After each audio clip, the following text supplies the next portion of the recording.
Doom mods are pretty cool, guys. Yes, I know. I said I'd look at Memoirs of Magic back in my Hexen video. And you know, a lot of people watched that video, so I just need to clear things up. I'll get to it. It just takes a lot out of me to play that game, man. So let's talk about Golden Souls. It's a bit of an oldie, but not by Doom mod standards. It was released back in 2014 by the man Batandy. If you're in the scene, you may be familiar of him. He surprisingly got a lot of eyes on one of his mods, but it's not this one. He later released a definitive version of the first Golden Souls in 2015, and that's what we're playing today. Man, I remember playing Golden Souls back when it was just a couple levels demo. I even remember saying on some forum, yo, y'all might need to give this guy a Kako award or something, which was kind of a ridiculous thing to say, but hey, I was kind of a dumb kid back then, and who cares about Kako awards anyways? So you may be wondering, what's the plot of Golden Souls, right? Okay, I don't think anyone actually thinks about plot when it comes to Doom mods, but hey, I'm trying to segue into the Endgame intro.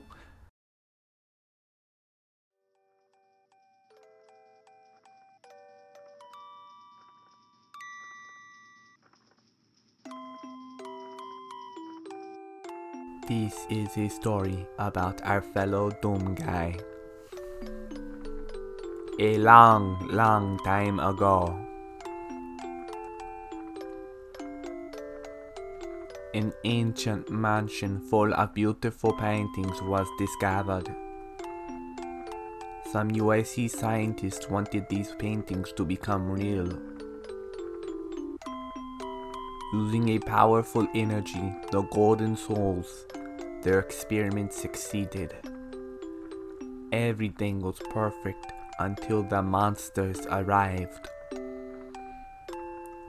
Coming from the paintings, they stole all the Golden Souls. The monsters wanted to use these souls to destroy our world. Our Marine had to save the world once again. This is where our adventure begins.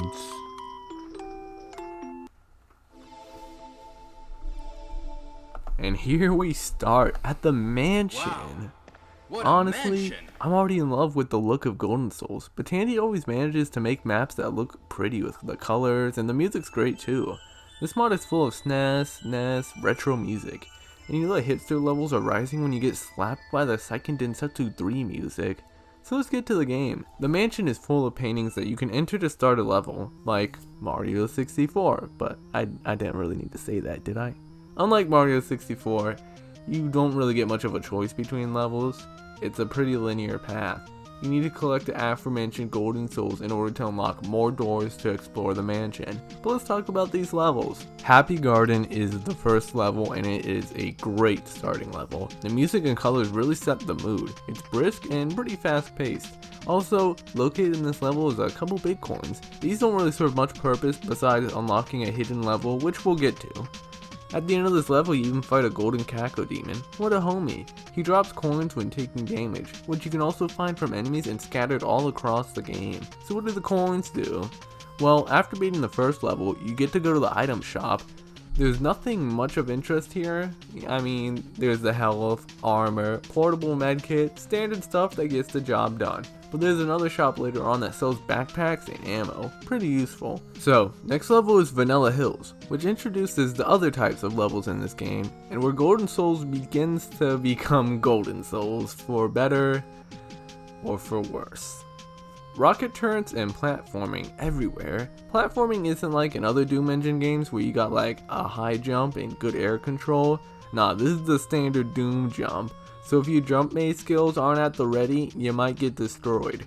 Of course, none of the jumps ever get that complicated, but there are some height jumps. Anyways, Vanilla Hills is a red coin level. I'd say half the levels in this game are divided between red coin levels and standard Golden Souls levels. If you don't get the idea, red coin levels have you travel around the map to find 8 red coins. Do that and you get the Golden Soul. I like the idea of these maps because they're pretty open, but they're not big. But sometimes I still find myself getting lost in them. which is always a hard thing to balance in a game design, because what's obvious to you might not be obvious to other players. If it means anything, I never had to look any of these red coins up. So let's get back to talking about the levels. I'm not going to go into every level, just the ones I remember liking. Fall Weather Castle is the first boss level, and going through the woods to storm the castle and fight the giant Caco Demon boss at the end was pretty cool. Although this is also the level that introduces the evil wizard enemy, and oh jeez, we'll get to the enemies, trust me. Ghost House is a pretty cute level. You run around a mansion full of tricks and traps in order to get the red coins. It's pretty neat. If you get 12 big coins, you can visit one of the secret levels, Grassland. It seems there were community levels planned, but that never happened. I think this level is really well done. Nothing really stands out, I just really like how it's made. But Starry Night is a standout. This is a really pretty level. I like the mood it gives. And it's also where you get the coolest weapon in the game. Jolly Jungle is a really cool map themed after Donkey Kong Country. A lot of people are mistaken with the idea that Golden Souls being sorta Doom meets Mario. I think it's more like if Doom was on the SNES. Not like that though. Really. It's more like a celebration of various SNES platforming games. But yeah, there's a lot of Mario.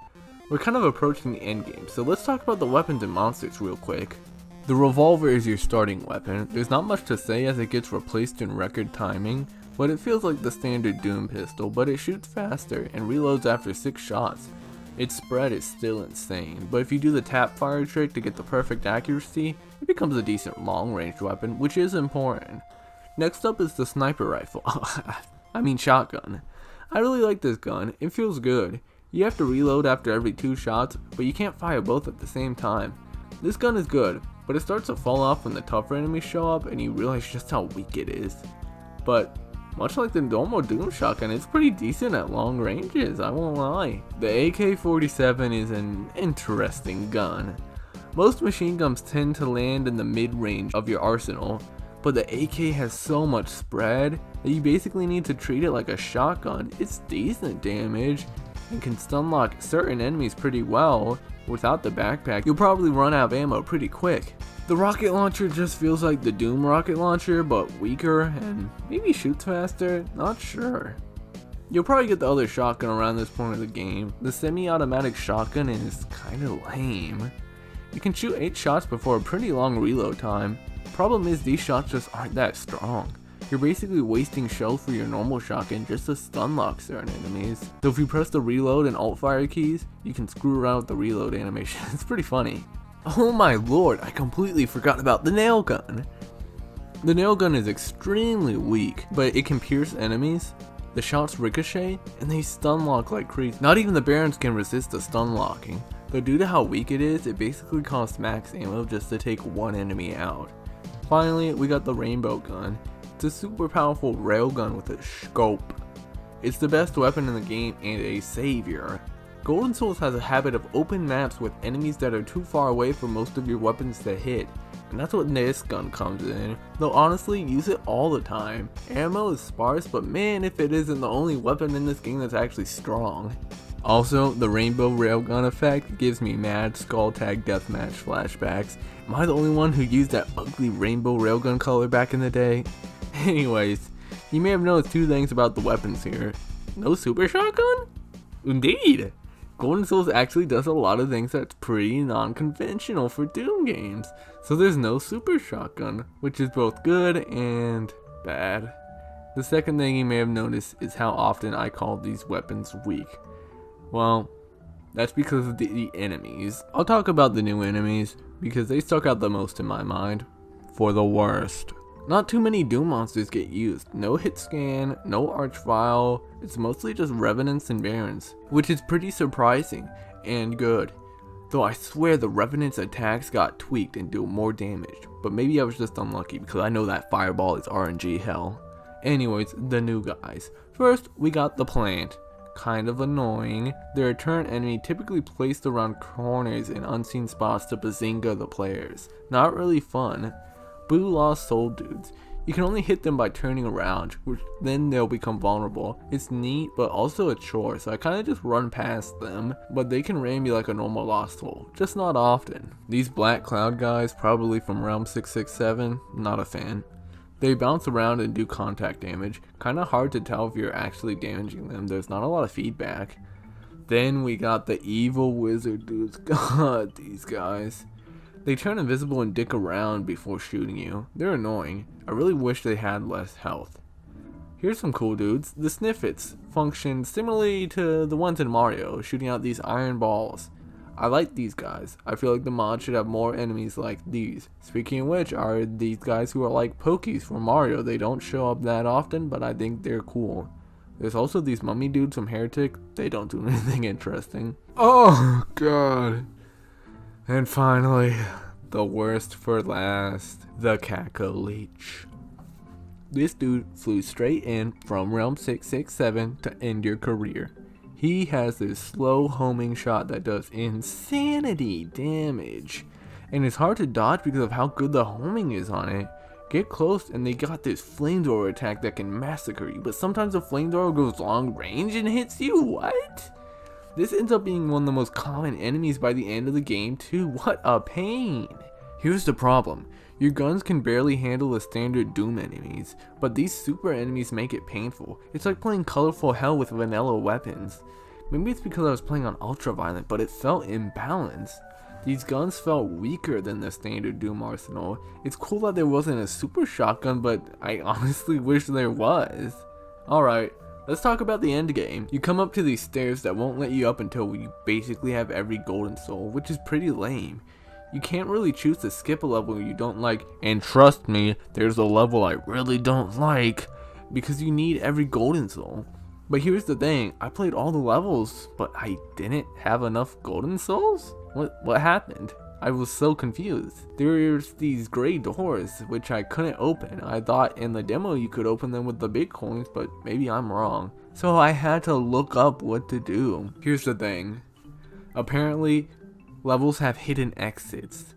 If there's a gray door by a level, that means that level has a secret exit. This is not told to you in any way and is required. Why even make them secret levels then? There's 3 secret levels, and some of these exits can be kinda obtuse. Like the one in the first level was nuts. These secret levels are short obstacle courses, not much to say really. One of them involves falling through a bunch of coins, but if you're me, you'll barely get any coins and miss the golden soul 3 times. Whatever. You got the souls, take the stairs, and get to the final level. There's also a door you can only open if you have all the golden souls, but seeing as the game made me do that anyways, we'll be able to check it out after the final level. Final level is kinda lame, but I like the idea. You go through several parts of previous levels, but they're harder, which by that I mean there's just barons and Caco leeches everywhere. Also check out this drop where they make you fall right on top of a plant. Classy. Anyways, you run into the end and BAM! Spider Mastermind. Maybe I lied about no hit scanning enemies, but this is the exception. There's nothing new here, but because I ran past so many enemies, they showed up in the fight as well, which started a pretty massive infighting. But that's not the true final boss, because it's actually the Icon of Sin. Wow! If you hide behind this wall, you can beat him pretty easily with the rainbow gun. Well, that was free. Wait, what? This actually scared me at first, but this guy has a second form. He flies around and shoots bouncing balls at you that basically insta-kill you. You can kinda beat him by hiding behind the pillar, and hey, that's it. Yeah! Woohoo! Yeehaw! Yay! Thus, due to the marvelous work of our hero, the Icon of Sin is now history. The monsters are now powerless against the golden souls are back in the mansion. But your job is not over yet. Some golden souls are still in these paintings. Go find them, stupid. Alright, so what's behind this door? Oh, the true final levels, the Champion's Road. Let's check these out. The first one is a red coin level in a mansion. It's not that much fun, mostly because of the new enemies it introduces. Upside down plants are annoying, and these gargoyles, oh god. These guys are mini versions of one of the game's bosses. They are powerful and super fast. It's like a horror movie getting chased by these guys. And they got a mean backhand. The other level I actually do like. It reminds me of Peach's Castle from Mario Golf, which I know is weird.